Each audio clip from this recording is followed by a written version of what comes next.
नमस्कार मित्रांनो, तर आजची आपली रेसिपी आहे बाजरीची भाकरी आणि त्याच्यासोबत शेंगदाण्याची चटणी करणार आहोत. तर त्यासाठी इथे मी पाणी गरम करून घेतलं आहे. बाजरीच्या पिठामध्ये गरम पाणी घातलेलं आहे उकळतं. ते पीठ मळून घेतलेलं आहे आणि थोडा वेळ तसंच ठेवून दिलेलं आहे. त्यानंतर आपल्याला पिठाचा छोटा गोळा करून घ्यायचा आहे आणि सुक्या पिठावरती भाकरी थापून घ्यायची. अशा प्रकारे पीठ लावून आपल्याला भाकरी थापून घ्यायची आहे.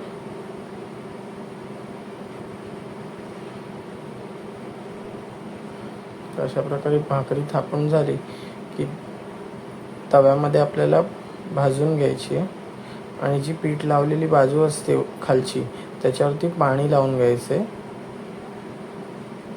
त्यामुळे भाकरी कोरडी होत नाही.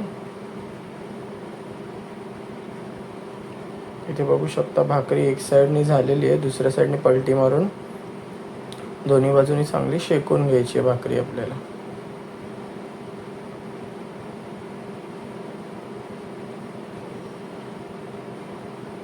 तर इथे सर्व माझ्या भाकरी करून झालेल्या आहेत.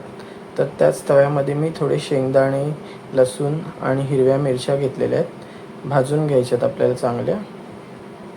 थोडं जिरं घालायचं आहे. थोडं हलकं भाजून झाल्यावर त्याच्यामध्ये थोडंसं तेल घालायचं आहे आणि एक मिनिटभर भाजून घ्यायचं. त्यानंतर सगळं प्लेटमध्ये काढून थंड करून घ्यायचं आहे. त्याच्यामध्ये मीठ घालायचं आहे चवीनुसार आणि मिक्सरमध्ये वाटून घ्यायचं. तयार आहे आपली बाजरीची भाकरी आणि चटणी.